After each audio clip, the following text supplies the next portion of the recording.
सूचना केवल हमारे विचार हैं, वित्तीय सलाह नहीं। निर्णय लेने से पहले खुद शोध करें। किसी भी लाभ या हानि के लिए हम उत्तरदायी नहीं हैं। आज हम देख रहे हैं CMS इन्फो सिस्टम्स लिमिटेड के 2025-26 Q1 की standalone financial performance. Starting with the sales, पिछले क्वार्टर से सेल्स में 2% का इंक्रीज हुआ है, मगर कंपनी ने पिछले साल के मुकाबले 5% का सेल्स इंक्रीज रिपोर्ट किया। Expenses 2.5% quarter on quarter increase हो गए हैं, जो साल भर के 6% के राइज के साथ अलाइन करता है। क्वार्टरली सेल्स के कंपैरिजन में एक्सपेंसेस इंक्रीज होना दिखाता है कंपनी ने एक्सपेंसेस मैनेज करने के लिए स्ट्रगल किया।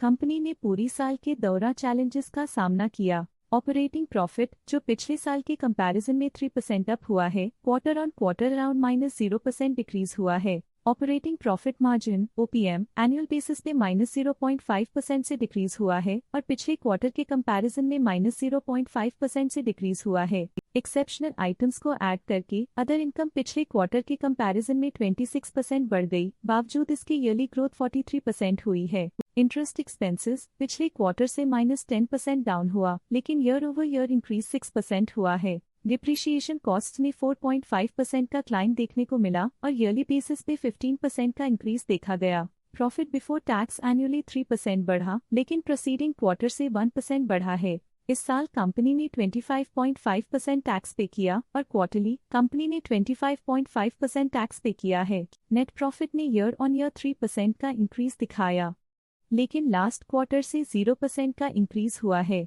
इस क्वार्टर में कंपनी का परफॉर्मेंस ठीक रहा, ऑपरेशनल एफिशिएंसी में कुछ सुधार हुआ है। वहीं अगर एनुअल एनालिसिस की बात करें तो इस साल कंपनी का परफॉर्मेंस ठीक रहा। अर्निंग्स पर शेयर EPS में साल भर में 0% का इंक्रीज देखा गया, लेकिन क्वार्टरली में 1% की बढ़ोतरी भी नजर आई। इस क्वार्टर में कंपनी का EPS ठीक रहा, ऑपरेशनल एफिशिएंसी में कुछ सुधार हुआ। CMS इन्फो सिस्टम्स लिमिटेड के फाइनेंशियल स्नैपशॉट को रिव्यू करते हुए कुछ मुख्य ट्रेंड्स सामने आए हैं जो कंपनी की परफॉर्मेंस पे रोशनी डालते हैं।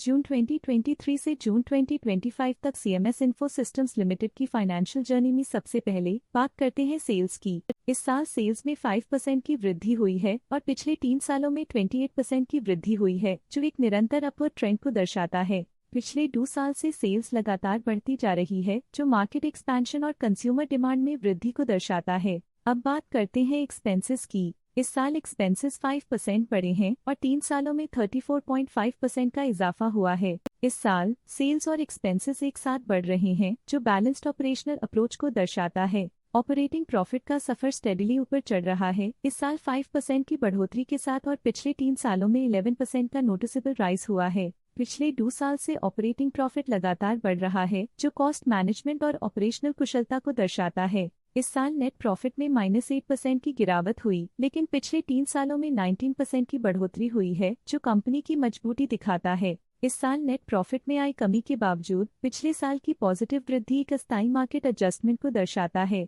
EPS के लिए रास्ता कठिन रहा है। इस साल EPS -33.5% डिक्रीज हुआ और पिछले 3 सालों में कुल मिलाकर -15.5% की गिरावट हुई है। इस साल EPS में कमी आने के बावजूद पिछले साल की ग्रोथ कंपनी की मजबूत परफॉर्मेंस को अंडरलाइन करती है।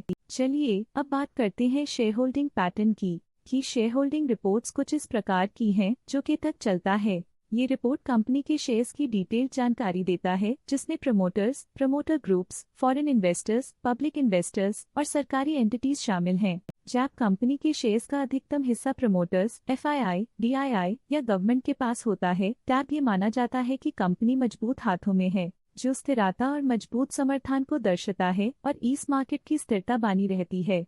ये था कंपनी का करंट शेयर होल्डिंग पैटर्न। आज के लिए फाइनेंशियल सेक्टर में इतना ही।